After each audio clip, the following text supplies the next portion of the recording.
So thank you, first of all, Richard, and thank you to RWISOA for putting on this fantastic series. And, on behalf of the NYSOA Foundation Fund, as the chair of the fund, and I'd be remiss not to mention Dan Lukash, who you just heard from, is the vice chair of the Foundation Fund. We're really happy to be able to work together with the board to support these types of initiatives. These educational initiatives are fantastic, and during this time we were able to do a lot of really wonderful things for the membership of NYSOA. And if you go to the NYSOA website, and at the very bottom it says support NYSOA, and you're able to basically see that the Foundation Fund is a 501c3 non-for-profit organization.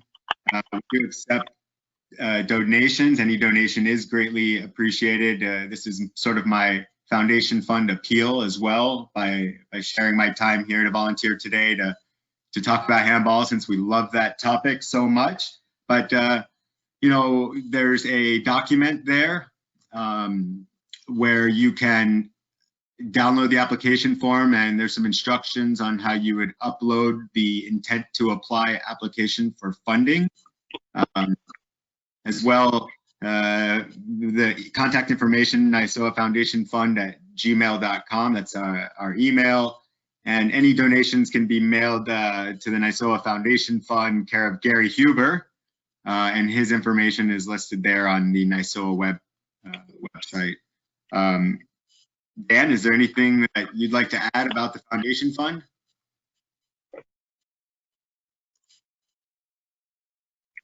Okay. I think we lost them. Yeah, no problem. No problem. It's my fault. I lost my cursor. No, we did encourage you. It is strictly for referee education. We are glad to support chapters and variety of their endeavors, and we'd love to see applications. Awesome. Yeah, thanks, Dan. One other thing I'll mention, and today was the conclusion of the NYSOA video stimulus. There was 8 weeks, almost $10,000 given away to the NYSOA membership for their participation during this time. The video stimulus was hosted each week by the managing director of NYSOA, Tori Penso, and she had some incredible referees within the world, such as Howard Webb and Mark Geiger, on to explain different topics. And the Foundation Fund was proud to support that type of initiative, and we'd love to do more. So any chapter contacts that have any questions, and you'd like a pretty fair response, I'd say email to NYSOA Foundation Fund at gmail.com, and we'll get you back anything we can to help you along the way in a request for some funding for education. Great. I just gave you the power, so you can go ahead with your beautiful presentation.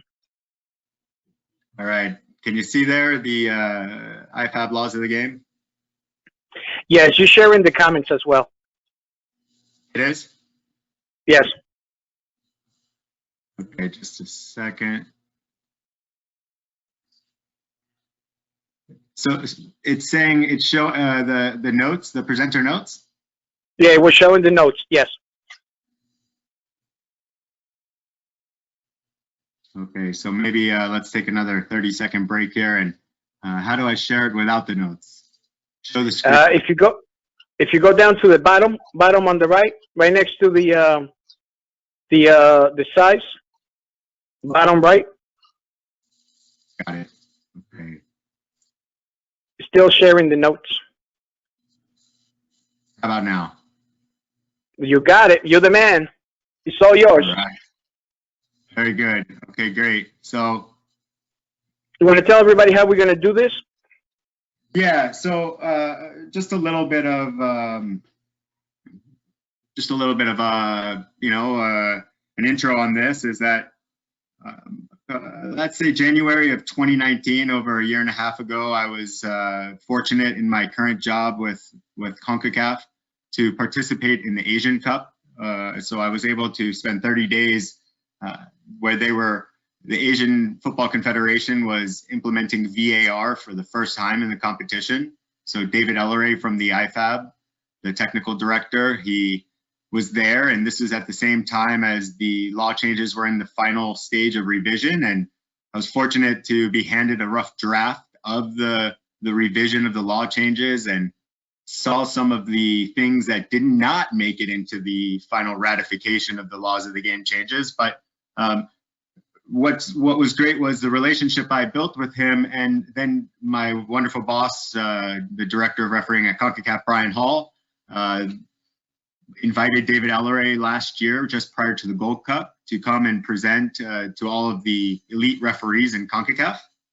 What was great was he did a presentation on handball. So I'm basically replicating his presentation because, you know, where else would you get better information than straight from the source themselves? So basically, I'm just going to run through this. I put some numbers on the bottom of the slides so that the videos, so after at the end, if anyone has any questions or needs clarification on anything, I can go back. So this should take, 25, 30 minutes of just sort of going through and giving you a good understanding. Before I get started, I want to mention that week 5 of the NYSOA video stimulus, Mark Geiger spoke about handball, and really after tonight, if you want some reinforcement, Mark did a fantastic job explaining, and you should view that on the NYSOA YouTube channel. So I'll go ahead and get started, and you might have seen in my notes that I wrote this is a nice easy topic, handball. So this presentation and these changes here will make your life better, and this really will help you, I promise. So with lots of background, we know that handball is the most difficult area. It's confusing, it's inconsistent, there's controversy, and we have the nonsense players running around, defenders running around with their hands behind their back. They're worried that the ball might hit their hand in the penalty area and the referee might give a penalty because they have no idea where they can put their hands. And this is not how defenders should play the game. They shouldn't have to run around with their arms behind their back. So that's an example of a player with their arm behind their back, number 19 in blue. It's not normal. So historically, we used to only be able to give a free kick for a foul if the player intended to foul the opponent, but most fouls are as a result of not the intent of the foul, but just bad timing.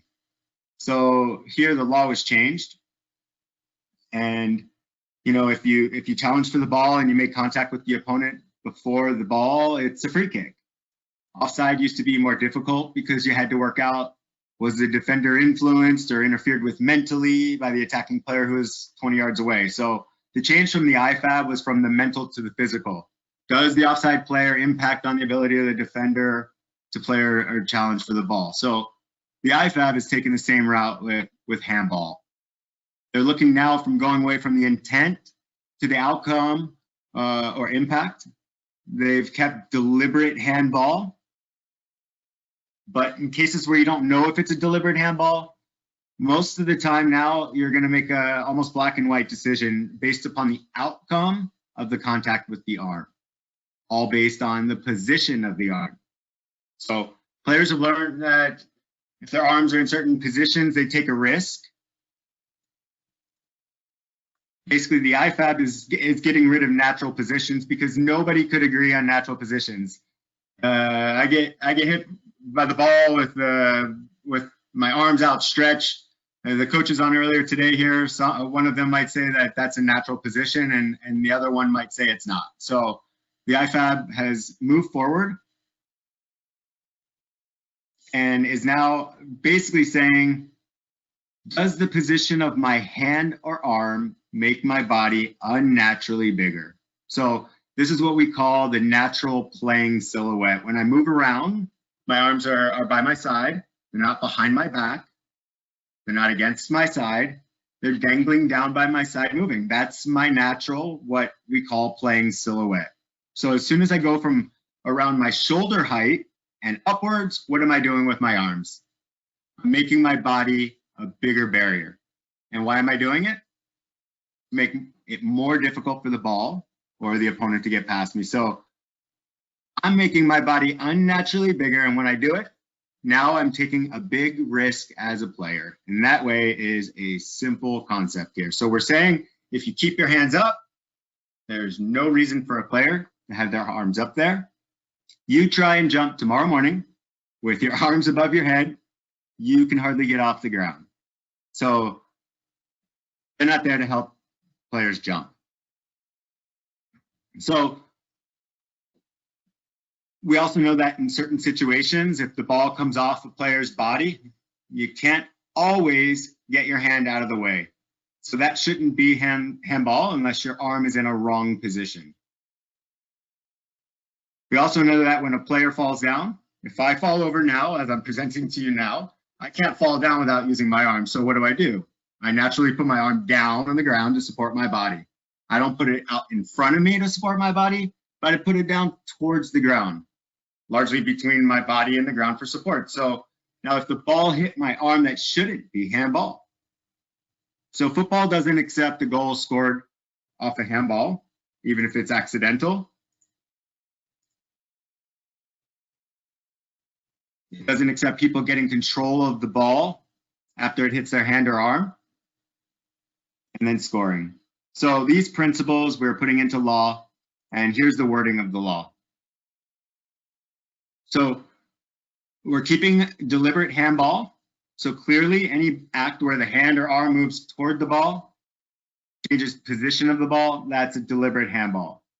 So I just want to make everyone aware that, talking to you today, these are the IFAB definitions. This is IFAB's wording. And we know that the NCAA is aligning closer to the IFAB as it relates to handball. So once the official NCAA rules book is published, we'll have a great understanding of the interpretations there. But if anything is not within NCAA rules, please defer to the IFAB interpretations if it's not listed. So here we go. So that is deliberate handball. He sticks his arm out. He brings his arm towards the ball. That's deliberate handball. So no change with deliberate handball, as I mentioned. Okay.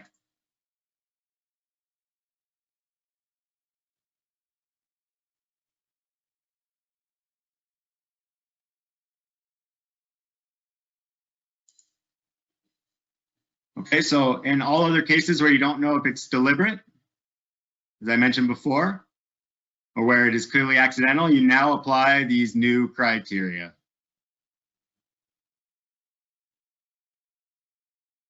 Deliberate handball. So you've got deliberate handball, and then you've got everything else, okay? And everything else is judged according to what we're doing now. So firstly, does the player gain possession or control of the ball after it has touched their hand or arm and then score in the opponent's goal? So you don't have to judge intent anymore. You ask yourself 3 questions: touch, control, or possession. Touch, control, or possession, score. Equals handball.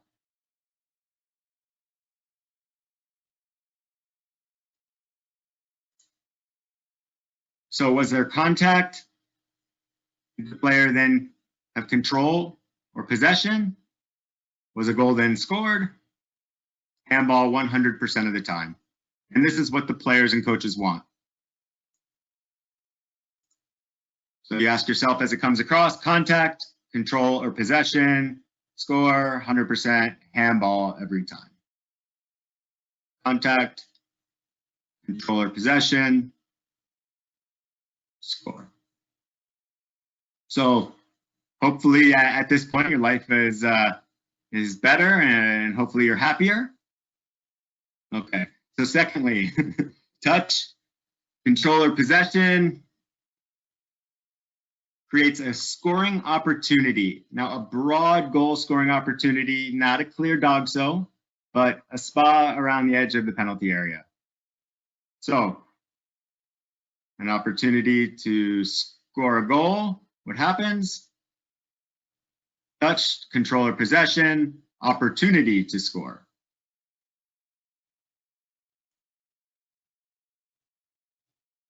Touch, controller possession, opportunity to score. This is the Asian Cup that I attended, and this tournament was the handball tournament because there was a handball incident at least once in every single game. So touch, controller possession, opportunity to score. This is clearly accidental, but there was a touch. As a result of the touch, controller possession, and the opportunity to score.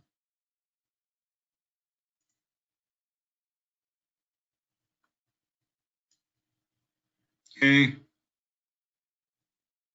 Defender hits it against the hand, and it's touch, possession, an opportunity to score.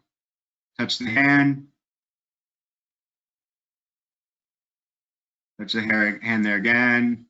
Doesn't matter the position of the hand, any touch, any control or possession, any opportunity, this is handball. And this is what players want.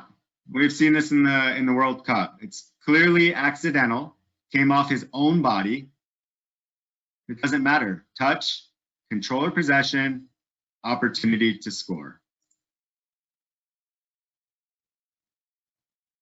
So, taking it one step further, if the ball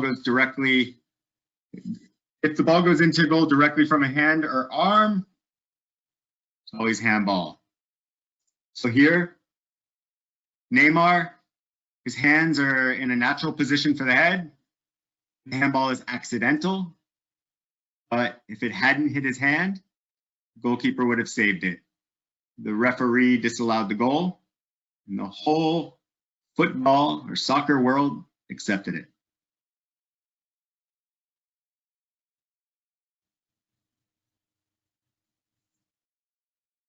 So now, any contact, we're not judging intent. Was there contact? Yes. Did it go into the goal? Yes. Handball. This is what football wants, making it very easy for us officials.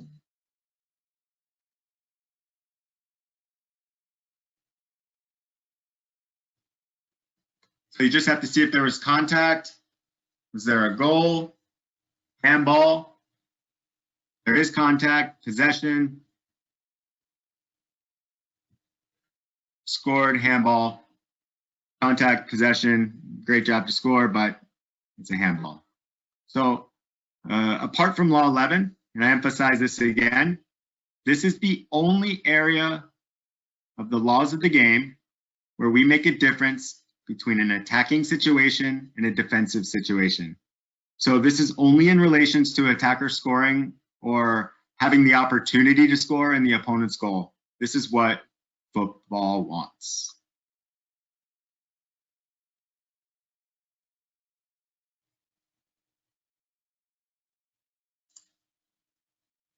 Okay, so it is usually an offense and leaves you a little bit of wiggle room, usually an offense if a player touches the ball with his hand or arm when the arm or hand has made the body unnaturally bigger.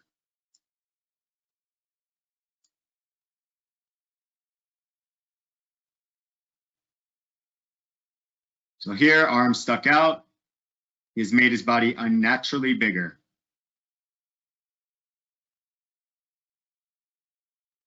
Again, arm stuck out, he's made his body unnaturally bigger.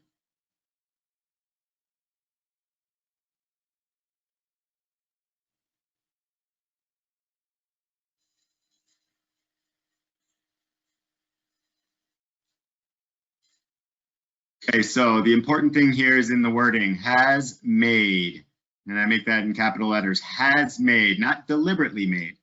So you're looking at the effect. Is the effect the position of the arm to make the body bigger. Doesn't matter if he meant to or not. Okay.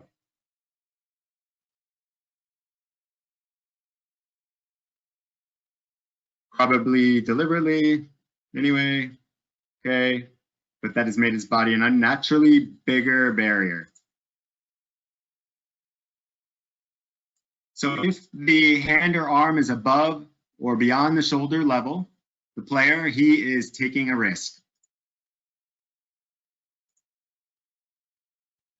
So if the hand or arm is above or beyond the shoulder, if the hand or arm is above or beyond shoulder level, the player takes a risk. They cannot jump like that. This is a mental aberration when the blue player here makes contact with the ball above the shoulder.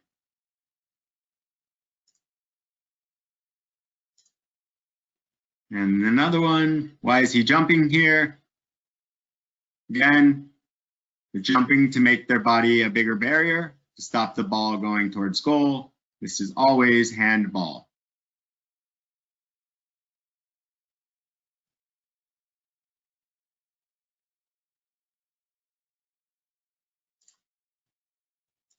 This is also in defensive situations. So making the body unnaturally bigger, hands above the shoulder, handball. Okay, arm above the shoulder, handball. Might seem a bit unfair, but life is black and white for the players. Above shoulder level.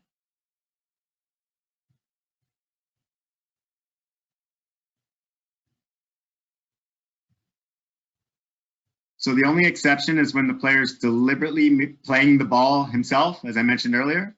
So when do I make my body bigger? When the opponent has got the ball. So I'm a bigger barrier to the opponent. If I'm playing the ball, I don't need to create a barrier. So if I go and try to play the ball, my arms will come out as part of my natural balance. So in those situations like this is not handball. His arms are up there as part of his balance. His arm isn't up there to make his body a bigger barrier, because you don't make your body a bigger barrier when you're playing the ball. Okay? Another example from the head, not a handball, because he was playing the ball deliberately and it went from his head onto his arm. Okay?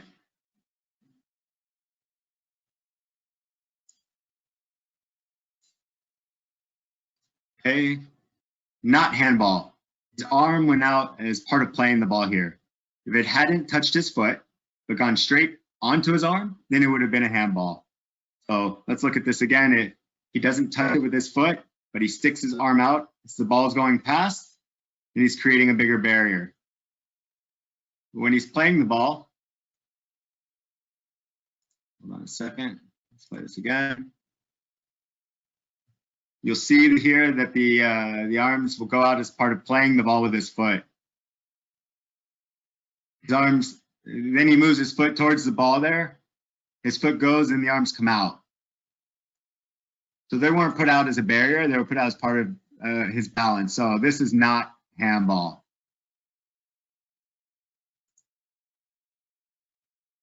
Another situation.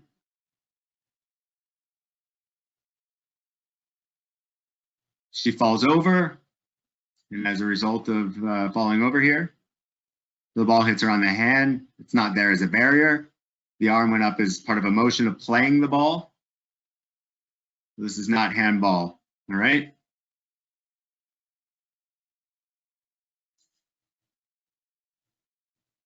So all those offenses apply, even when the ball comes off their own body or somebody else, because we are indeed saying the arm should be in those positions, with the exception of deliberately playing the ball. We also want to point out and clarify when there's contact and giving handball. So apart from those examples I've given you, if the arm's not making the body unnaturally bigger, and it comes off of the player's body as well, like here, comes off of his leg, couldn't get his arm out of the way, and that is not making the body unnaturally bigger, not handball.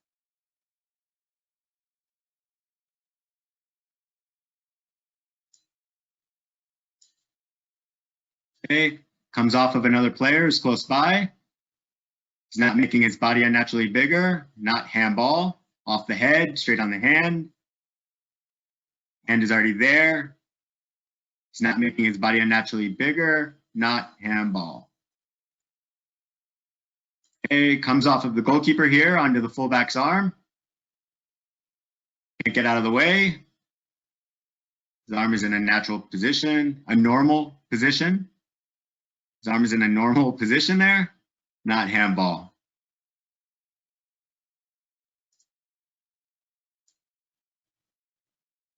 Comes off of the head onto a hand.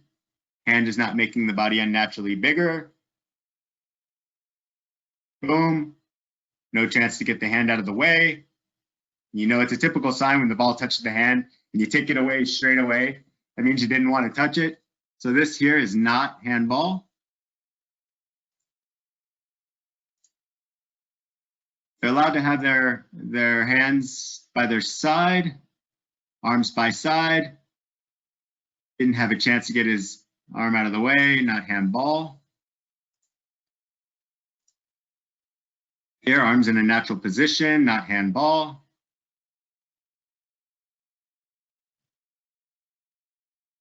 Natural position, not handball. Okay, in the wall. He's not making the body unnaturally bigger. Not making the body unnaturally bigger, so this is not handball. His arm's in a normal position. He's not making his body unnaturally bigger. Not handball. Here, did he make the body unnaturally bigger? No, so this is not handball. Replay. No, not handball.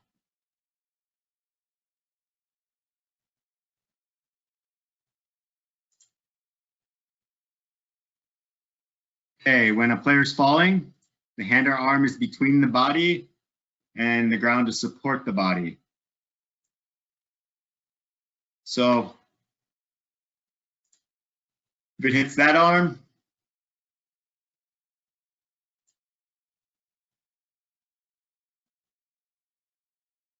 not handball. If it hits the other arm that's outstretched above the shoulder, then what are you going to give? A handball.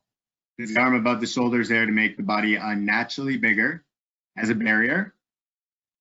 If it hits the support arm, no handball. We can't expect players to fall down and keep their arms by their side. The arm raised above the shoulder, handball. Arm supporting the body to the ground, not handball. There's an example of no handball. He's falling. His arm is going down to support the body. No handball, not extended away from the body, not forward, supporting. Another example, slips. Bottom arm is going down, but if you hit the raised arm, then it's handball. But that arm's being put up there above the shoulder as a barrier up there. So you have to concentrate on where is the contact. Okay, let's look at this, handball or not. He falls over, the arm is going down for support. Not handball, provided there's no further movement with that arm, then it's not handball, okay?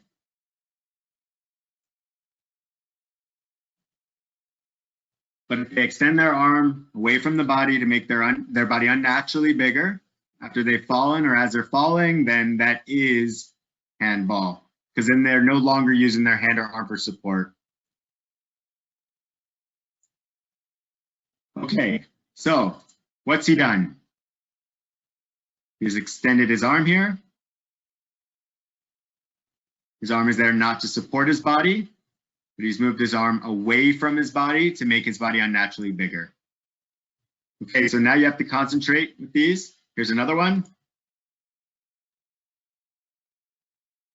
Okay, that is now extended. And that's why this would be handball as well. He initially went down for support, but then he pushed the arm out to make his body unnaturally bigger. So the arm is no longer between the body and the ground.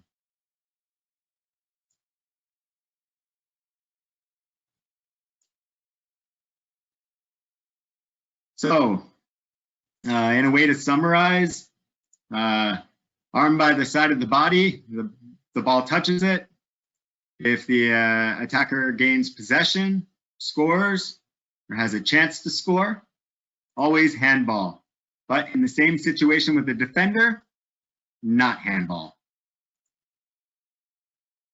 So, to give an example, decision, handball, touch, control or possession, opportunity to score. If he was a defender, not handball. Arm is not making the body unnaturally bigger. So do you see the difference here, hopefully, which is something we have to sort out. And we sort of have in the law, because half of the push in the penalty area, you'll penalize an attacker, but won't give a penalty. But this is in law now. So, attacking situation, that is handball. Defending situation, not handball.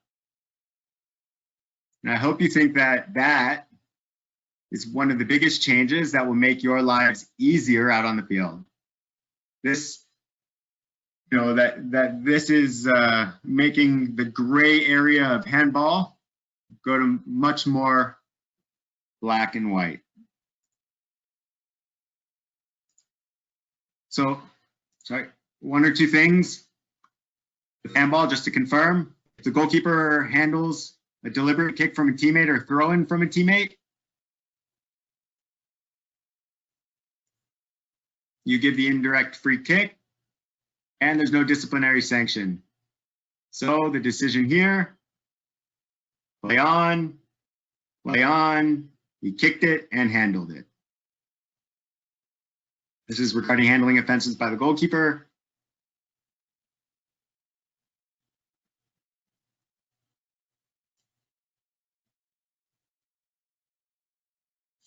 So something gets a free kick. This is where we need to understand the philosophy of the law. Why is it an indirect free kick? Well, when a goalkeeper handles a deliberate kick from a teammate or a throw-in, why is that law changed? To stop time wasting. Because about 20 years ago, the goalkeeper could pick the ball up, he could roll it out to a fullback, who pass it back to the goalkeeper, who then could pick it up and roll it back outside and pick it up and waste time. So to stop that, an indirect free kick was brought in for time wasting. So what we're clarifying is here is the goalkeeper demonstrates that he doesn't want to waste time because he's kicked the ball into play for everybody else to play the ball. So we're now saying in law, if the goalkeeper kicks or attempts to kick the ball, to release it into play so it's available for other people, he can handle it, okay? It doesn't mean he can push it forward a couple of yards and then go pick it up. It has to be a clear attempt to make it available for everyone else. Okay, last clip. If you look at the replay on this, he clearly attempts to kick the ball to release it into play. He's not attempting to waste time, so he can now handle it. And that, my friends, is now 60 wonderful slides in 30 minutes on our favorite topic of handball. And I just want to say, before we move forward here, is that, you know, something I've learned from Brian Hall, my boss, the director at CONCACAF, and is that, you know, these developmental and educational opportunities are something that we have to take ownership of as match officials, and we have to take ownership of our career. And, you know, I remember back in, you know, 2008, 2009, Brian Hall, Herb Silva, these guys wrote the weeks in review, and, you know, it's something that, you know, we have to take ownership of our education. You know, the coaches earlier that were on today, you know, said so eloquently how they're impressed that the match officials are taking educational courses to improve.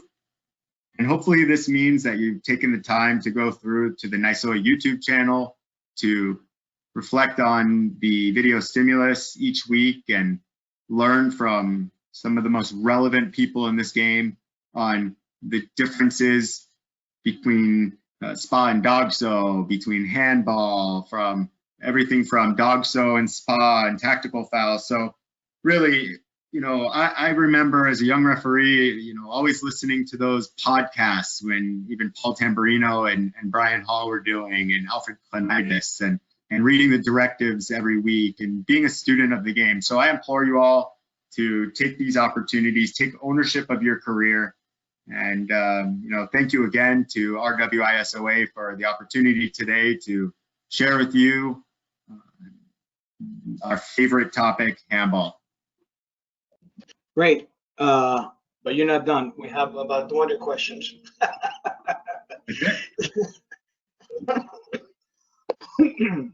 Excuse me, can you hear me? Yes, yes. Great, so be ready because we have like 200 questions. Great. It's just like we talked about before when we were putting this together, you were putting this together. We do have a lot of questions about that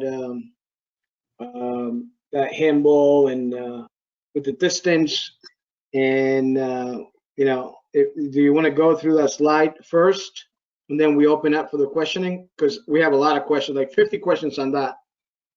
Which slide was it? The diagram of the player? Yeah, the when you're explaining what the differences between a clear opportunity, a touch, a control, an opportunity, right? They're asking questions about, okay, what's the distance and how far into the field, and so on and so forth. So do you want to show that slide? You want to do that? You know, this is about the handball, and there's a clarification on handball that came out. So I think it's important for me. I have a couple more slides that I can share. There's about 7 more, and this might answer some questions. Before I go back, let me go forward to, can you see my screen now, clarification handball? Yes, go ahead. Let's do that first. Great, okay, great. So I also, I work as an external evaluator for the Belgian Football League and the Jupiler and Proximus leagues there, and do some external evaluating. And fortunately, the chairman of the referee committee over there, which is equivalent to like the pro here, is David Elleray. And so working for David, he's put out clarification on handball, and I took that and rebranded it to CONCACAF to share with our instructors. And this is a little bit of a clarification. So the handball changes to Law 12 included a goal not being scored directly from the hand or arm, whether accidental or not. And this concept was extended to include a goal scoring opportunity, resulting almost immediately after the ball has made contact with the attacking player's hand or arm. So in terms of the laws of the game, the penalty kick or free kick is not a goal scoring opportunity. A goal scoring opportunity is only when the ball remains in play. So here's an example.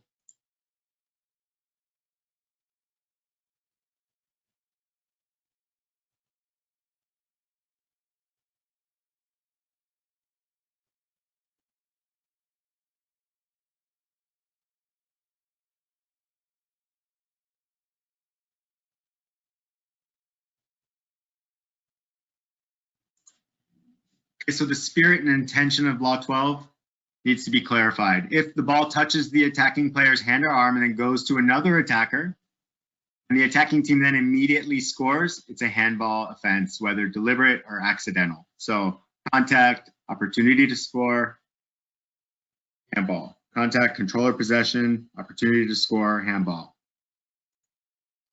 So corner kick, ball comes across.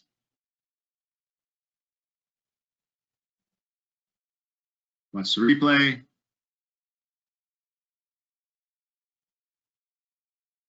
Corner kick, ball comes across. Attacking player handball. accidental or deliberate, doesn't matter. Opportunity to score, handball. Okay, so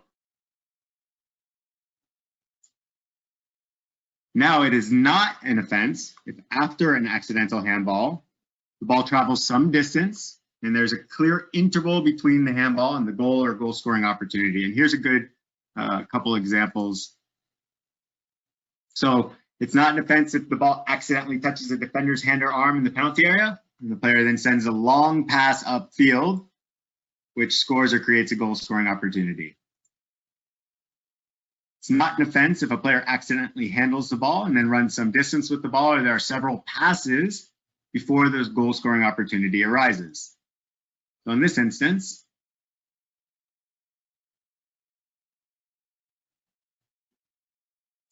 we have a corner kick, outswinger, ball comes in across the penalty area, accidental touch, handball, but now counterattack, a long distance, a lot of time, huge time, lots of time, and a goal scoring opportunity.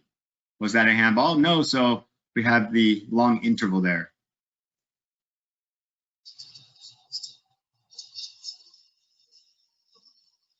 Okay, handball.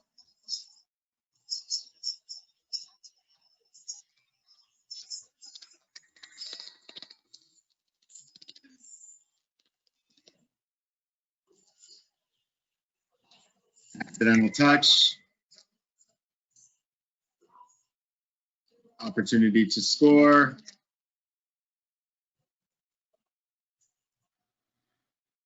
Handball.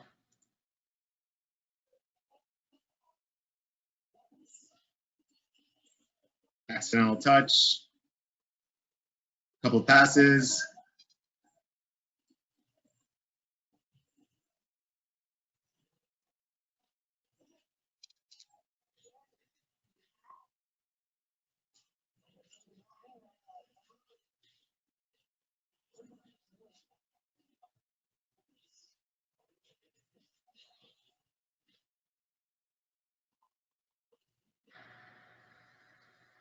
So Richard, what do you got?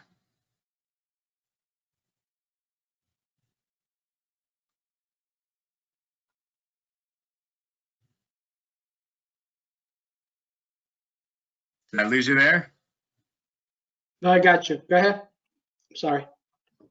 All right, here, let me, so.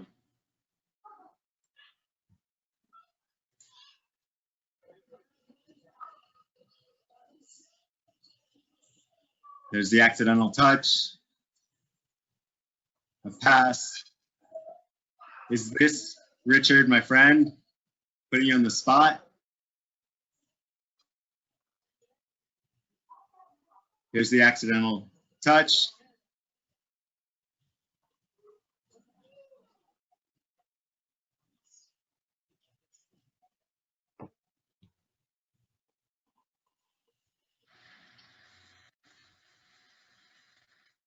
Handball or no handball? I don't have a handball.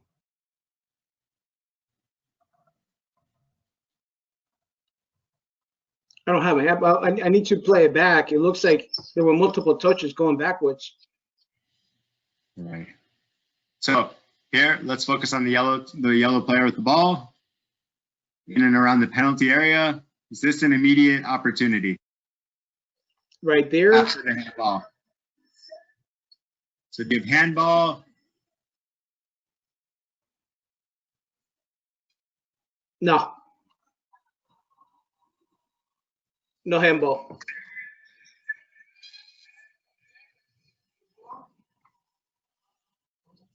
So you allow a goal if a goal is scored. I have a goal. Did I pass the assessment? So here, let me see if I can control this here.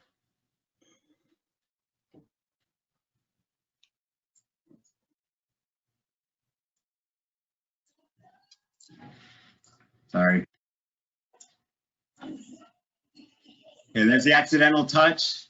The ball goes to the blue defender and then to a yellow attacker.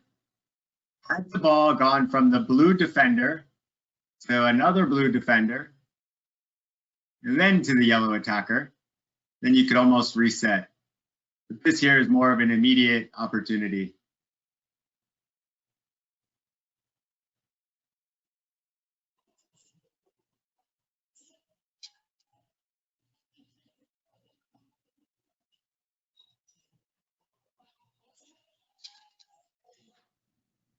All right. Perfect.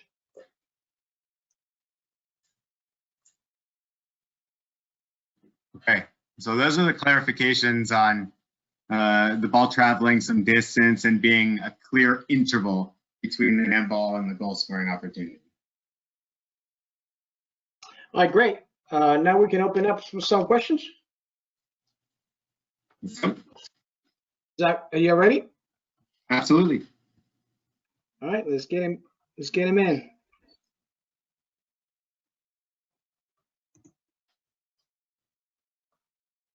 Let's see, let's start with Andrew Kennedy. Let's see if we can get Andrew Kennedy. Andrew, you there? Yeah, how are you guys doing? Doing great. Tell us where you're connected from and your question. I'm out of Rochester, New York, and my question, I originally had a question that you just answered, but I had another one as well. Regarding, there's a line in the laws of the game that talks about distance from, like, when it's not a hand, it's usually not a handball when the ball hits the arm after coming off another player who is close. Okay. How does that relate to, is that only for when the hand is next to the body, basically not creating a barrier? Because I remember in the instruction that I got at the beginning of the year on the law changes, that never really was clear.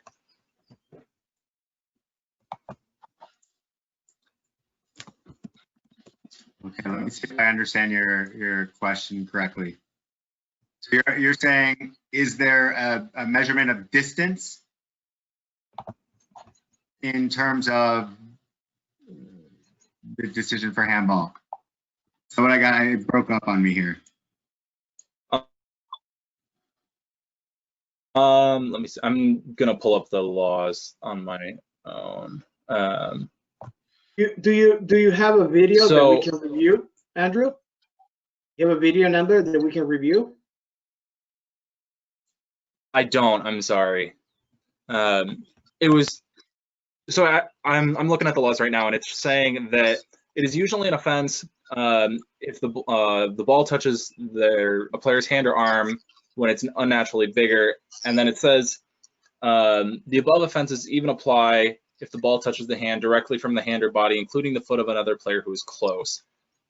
And then in the not usually an offense, it says if the ball comes directly from the hand or the head or body, including the foot of another player who is close. And I'm trying to reconcile that not usually an offense with usually an offense when they're both saying it comes from the head or body, including foot of another player who's close. So in this situation that you're describing, you know, if the player, you know, deliberately plays the ball himself and it hits the arm, which is not in a normal position, then obviously it's not a handball per what I just you know, from what I was mentioning, right? Yep. So if I play it myself, so now if the ball comes off of a player an opponent who's close by, then if the arm is in a not normal position and it's a barrier, then obviously it's going to be a handball. If the arm comes off of someone in close distance and your arm is in a normal position, then therefore it's not a handball. Okay. So it matters the position of the arm. Okay, so we are completely getting rid of any, but the shot was close to him. Correct, absolutely. Okay, thank you. Time and stuff like this, we're taking that out of the law. Thank you very much. That makes it easier. Great. All right, thank you, Andrew. It's just a quick reminder. I'm going to open up a couple more mics. If you have a video, if you remember the video number, that's going to help. All right. So let's get somebody else in. I have Jonathan. Let's see if we have Jonathan here. He's got a whole bunch of questions. Jonathan, you there? Yes, I am. How are you? Question for where are you calling from, and your question for Mark? Great. I'm calling from Los Angeles, California. Great to have And you. the question I had has actually been answered, which was all about goal scoring opportunity following a handball can apply to the player whose arm came into contact with the ball or a teammate. And it was answered that it has to be pretty close in time. It can't be an interval in between. So thank you for addressing that.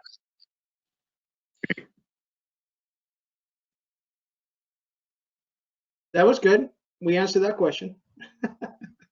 Keep them coming. This is good. I know, it's good. I mean, I tell you. Ladies and gentlemen, just ask the questions. This is the one in a lifetime opportunity to have someone who works directly with the IFAB people, and he's got the answers right from the IFAB. So ask those questions, all right? Don't be afraid. Let's bring somebody else in.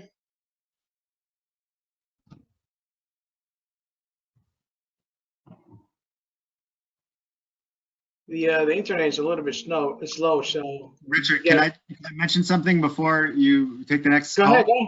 Go ahead. So now I want to mention, I want to echo the sentiment that Dan Lukash spoke about earlier, our director of programs at NYSOA. Just want to echo the message that came out from the president of NYSOA, from Gary Huber, and what Ben Turbino mentioned earlier, I think, is that, you know, NYSOA, and Tori mentioned on the stimulus today, is that NYSOA has secured their plan for education. And just so you all know, that their educational series for all of the NYSOA members, along with the national referees, those educational sessions will also include more reinforcement of handball and the different rule changes that the NCAA is adopting. So continue to please visit and be ready for upcoming education from NYSOA on all of these topics and then all of the rule changes. And there's going to be a couple opportunities coming up starting this next month. So more to come. Yeah, no, definitely go to NYSOA.com and also check out the NYSOA YouTube channel, which is youtube.com/NYSOA. So everything is going to be there. So you got to take this opportunity. All right. Let's see. We have another question. I was trying to open the mic for Carlos from Florida, but the mic is not working. So his question has to do with if something is missing from the rule book, do we open up the laws of the game book when it has to do with handball? So good question. And I mentioned this before, is, you know, we're still waiting for the NCAA to publish the final version of the rule book. We all got that, the information recently about what the change might look like. So we know that if sorry, here I'm jumping around. If in the NCAA rulebook it just mentions, that there's only an offense if a player deliberately touches the ball with their hand or arm, and now they're putting in these 3 scenarios. Then if they're not going to talk about the rationale for the change in the rule book, for example, having the hand or arm above shoulder height, or where if the ball touches the hand or arm coming off the player's own body, or whereas the arm between their body and the ground is for support. If these things aren't specifically mentioned, then yes, you defer to the interpretation from the IFAB. All right, that's great. Great. I have a question, another one that has problems with the internet, so I cannot open the mic, but he typed in the question, so I can read the question to you. Great. It's not a question, it's more like a comment. It's something that we can do. Since when we apply these new rules, right, with the new laws, there will be a lot of questions, a lot of misunderstandings. Can you give us a couple of tips on how to manage players and coaches, especially at the lower levels of college games? Since they're not gonna. Can you give us a couple of tips on how to manage that behavior? Absolutely. I think, number one, it's all about your personality and humility. And as a humble referee, you can accomplish a lot of things in your career. And, maybe if there was one thing I can go back and change about my career was sometimes in the early years of my career as an official, I probably would love to have changed my level of humility out on the field. And, you talked about perception and reality earlier. What a great opportunity to bring some coaches in, and perception is sometimes the reality. And, you have to understand that coaches, their jobs are on the line. These players, these collegiate athletes are there making more money than some of the Major League Soccer entry-level players are making from the minimum salary cap in MLS. And I say that because as a college athlete with a full ride 4-year degree, sometimes that's over, $50,000-$60,000 a year for that scholarship that the institution's paying. And, how do you manage these situations as, with humility and understanding the rules and understanding the changes to the rules and the interpretations that we've discussed today, understanding how to respond in a calm way is always appreciated. So, I think that there's definitely some things that you can read, the book on verbal judo or confidence and conflict for sports officials by Pete Jaskolski. There's a lot of really great books out there that can help guide you in terms of how you respond and de-escalate situations with coaches that are dissenting over decisions. Good question. Yep. No, definitely. So again, it's all about behavior, especially at the college level. It's all about that psychological aspect. It's all about dealing with the conflict.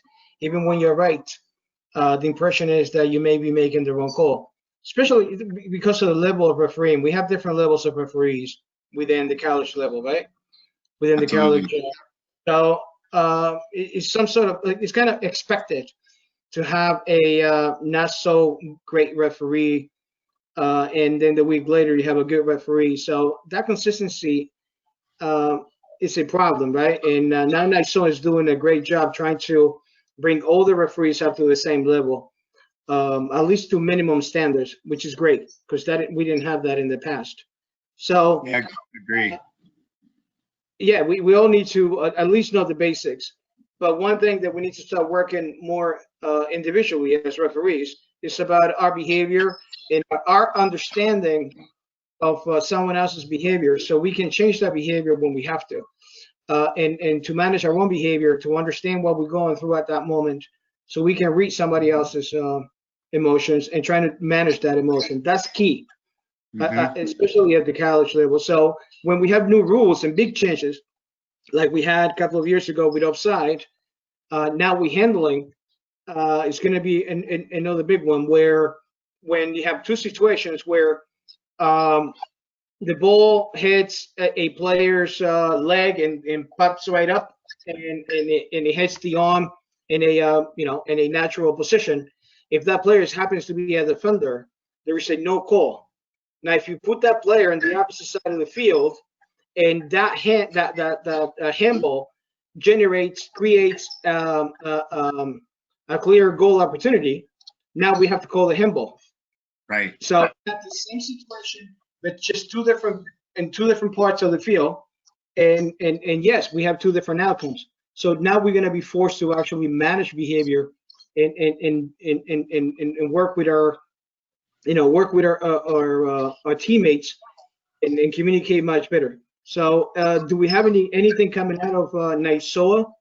Any clinics coming out to deal with this type of situations that we're going to be creating, even though we're making good decisions? Or is there anything that we can work to get some of those clinics out there? What do you think?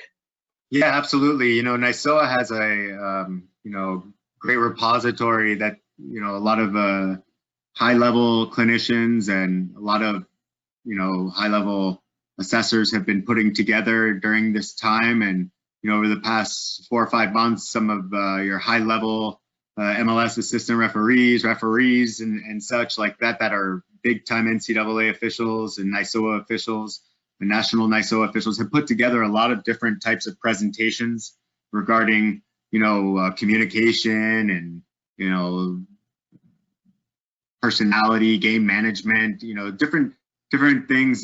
Tori Penso, managing director at NYSOA, and Lance Van Heidsma, director of operations, have been working tirelessly on some new initiatives to help, with the local chapter material that will be disseminated here in the next few months after, I imagine after August, once the final clinics have ended for the 5,000 members and for the national referees.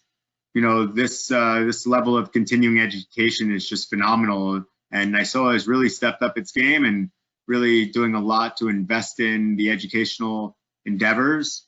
One of the things that I'll say is,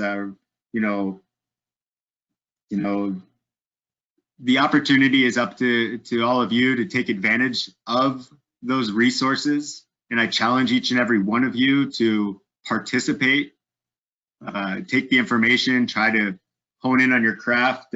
Some of you might aspire to go from being an assistant referee to a referee on a Division II game. You might aspire to be a referee in a Division I level, or you might want to one day work in Major League Soccer, or even take your career to the international level. And it's not easy, something I never was able to accomplish at that level. I've had some great experiences working internationally on the field, but you can make your career what you want, and it's up to you. It's all in your hands. So take the opportunity to participate in these educational sessions. I know NYSOA is going to be releasing some things regarding fitness here in the very near future. And yes, the fitness test requirement was waived for this year due to the COVID pandemic. But here's some new opportunities with social distancing measures in place for you to do some workouts, and hopefully you'll visit NYSOA.com and over the next days or weeks here to stay updated on this information. I'm sure something will be sent out to everyone. So take advantage, and you don't have to be the most fit person in the world, but we know that presence to situations such as handball, your presence to that incident lends conviction to your decision making.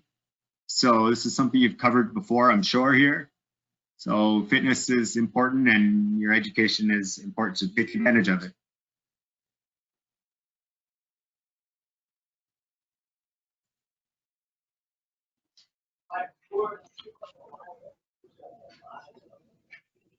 Can you hear me now? Yes.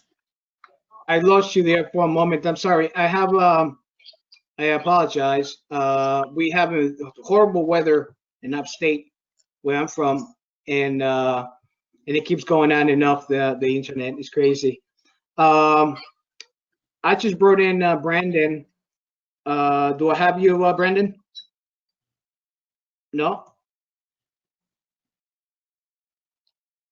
I said I have Brandon Will. The reason why I want to bring him in is because we keep mentioning that just give me 1 second, that verbal judo thing, right? Every time we talk about managing behavior, that keeps coming up, verbal judo, and I really want to have the two of you talk a little bit more about that, because I've been told it's a great book, and it will really help us referees to manage and to deal with conflict on the field. Yeah, it's the Gentle Art of Persuasion, and the author's who is it? I'm drawing a blank. Let's see if we have Brandon. Brandon, do we have you? Yeah, I'm here. Can you hear me? Yeah, we can hear you, Brandon. Hi, how are you? Can you tell everybody where you're calling from, and you want to talk a little bit about that judo thing? It's not about throwing punches or kicks. No, it's verbal judo, but it is tactical. My name is Brandon Will. I'm from Ventura, California. George Thompson is the author and the developer. Right. Yeah. So like just real quick, the very first page, with verbal judo, you'll learn how to, I'm actually reading it for the third time right now. So, Great. Remain under emotional control during disagreements, find solutions to potentially difficult situations, maintain professionalism in any context, employ empathy while maintaining self-control, understanding the listener's point of view or the other person's point of view, the player, the coach, whoever, ensure that you are understood, achieve cooperation and break through anger, prejudice, mistrust, confusion, uncertainty, and finally, communicate with difficult people without shaming, blaming, or manipulating. And if that doesn't make you the best referee, I don't know what does. What would? Over. Great. Yeah, absolutely. Brandon, thank you for contributing that. I'd say this is that my mom used to always tell me that when I show that I'm out of control, I'm no longer in control. So she said to always remain in control of my emotions on the field as a referee. She came to a couple of my games, was very supportive.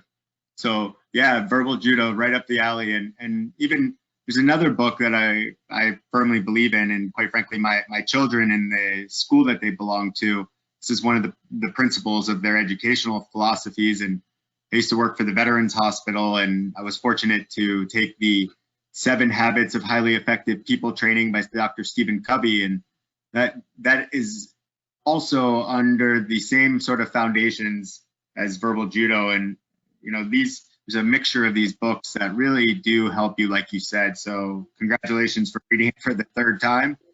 Definitely. It's only, I mean, you could probably buy the book on Amazon for like $10, right? Yeah, it's pretty cheap. And also if you Google it, he did like an 1.5-hour presentation. So you can get which would be a synopsis. It's not a full, because they do courses, so it's not a full course, but to a class of Cornell students, Cornell University. So you can Google it and get a YouTube on it. And I'll just want to add in general, you know, we learn the laws, we can spot a foul, we concentrate on the restart because that's key. But in general, and like the person who asked the question about managing coaches, but just in general, we're leaders out there. We're authority figures, and we don't really get a lot of training in that aspect. So things like verbal judo and Stephen Covey's books, and just anything on leadership and ethics and stuff like that, that's a key aspect of refereeing that we don't get in the law book training class. Absolutely. Well said. And can you repeat the name of the book again, so everybody here can write it down? And the name of the video, is it in YouTube? How can they search it? Would you mind doing that? Sure. It's Verbal Judo, and the author is George Thompson. Yes, and I got my book off Amazon. And then if you just Google, YouTube search verbal judo, there's probably tons of videos, but you're looking for the one that's like an 1.5 hours long at Cornell University, where he's talking to a class at Cornell University. That's probably the best one I've seen. Over. That's great. Really appreciate that, Brandon, and thank you for you know, being there every week. We really appreciate it. All right. So to close up, I'm gonna actually, I'm just gonna throw this out there. We have, again, we have a defender that the ball bounces off his knee, right? Hits his arm. The arm is in front of his chest, and no handball there, right? Right. A minute later, the team who was taking away the handball, in their mind, the same situation, the same scenario, but they're attacking, and we take away a goal. Now we need to manage that situation using your verbal judo thing.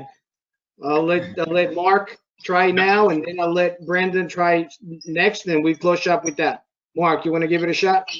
Yeah, I'll reiterate what I said before in the presentation as I was going through, and it, you know, you might have missed it or had me on, you know, or you might have walked away for a minute because I know my voice is quite monotone, and you know, I can bore you, so I'm sure some of you might have missed it. But you know, there's a same situation. Foul in the penalty area is soft, careless type foul, very soft, almost no foul to careless contact. And now you have, you know, two different scenarios where if it's inside the penalty area and the attacker goes down because of the defender foul, you're probably not going to call it. But the attacker fouls the defender in the corner from a corner kick in the penalty area, you're probably going to call that foul and have a direct free kick coming out for the defensive team. But you didn't call it for the attacking team for the penalty because it's too soft. Well, now in the same sort of logic, we have handball, and it's written into the law where it's for the attacker, not for the defender, vice versa. So I think that's the way that I would, in a very clear, concise manner, try to deliver in a way that hopefully they understand the logic. Great. Brandon, you want to give it a shot? Sorry, Rich, I missed the question. I was dealing with the Grubhub guy. At least you don't have to deal with bears like I do. So we have. Is it still having to deal with coaches having to explain stuff? Yeah, well, you're gonna have to explain this one. Yes, you have a defender making contact. The ball makes contact with the hand, right? But under the laws, no handball, right? But yet, if it's an attacker and it generates a clear goal scoring opportunity, right? We're gonna call it handball. So we have the same situation but different parts of the field, right? How are you gonna explain that? Starting in September, hopefully we'll have games. How are you gonna explain that out there? Use your verbal judo thing to explain it. I'm an very upset coach because you didn't give me the PK and now you're taking away a goal from me.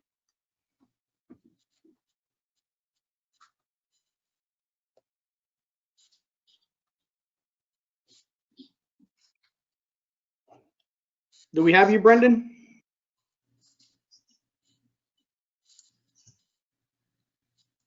All right, I think we lost Brendan. It's verbal minus. When you don't want to respond to a coach, you just don't respond. Sometimes they just want to be heard. Well, that's good. We can leave it at that. I'm good with that. I'm sure you're gonna have to do a lot more than that, but it's all right. We'll leave it up for another clinic. So thank you, Mark. Thank you for everything you're doing for us out there. Thank you for coming back. This is your second time, so thank you. Great job again. Thank you for RWISOA. I know you're part of the board in a way. You're part of the executive board in a way. Thank you, everybody. Thank you for this beautiful. Dan Lucas, I want to clarify one thing I said earlier after I heard Mark mention it. Go ahead. RWISOA hasn't formally waived the fitness test requirement, but we understand that there may be issues in doing the actual test. So we're encouraging everybody to do the best we can, and we may put out more guidance later on that.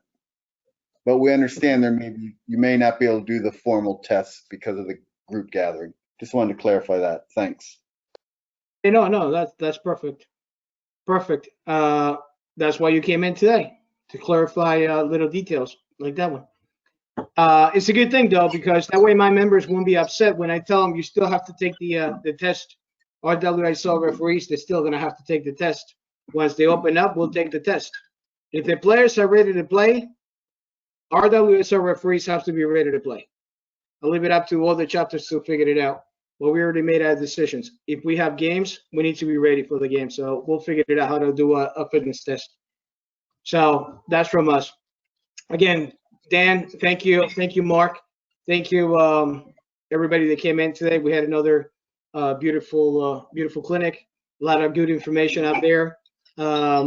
And we're gonna replay it tomorrow. We're gonna have more questions. I'll forward to you guys some of those questions. If I don't know the answer, I'll definitely forward to you guys.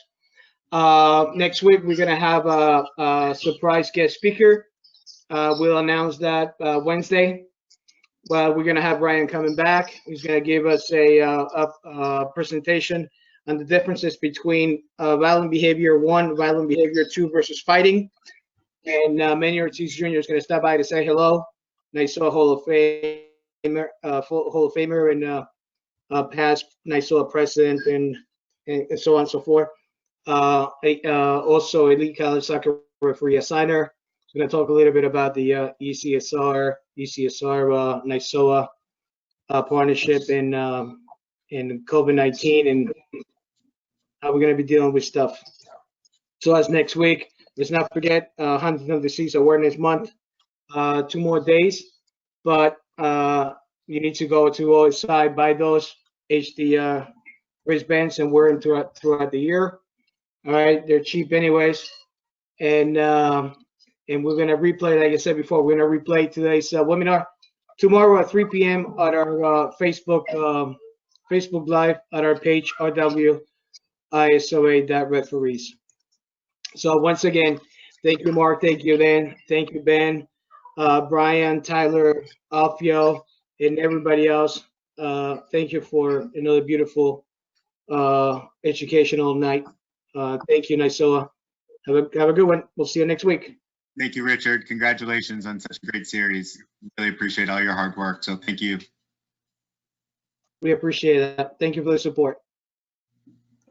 Take care, everyone. Have a good night.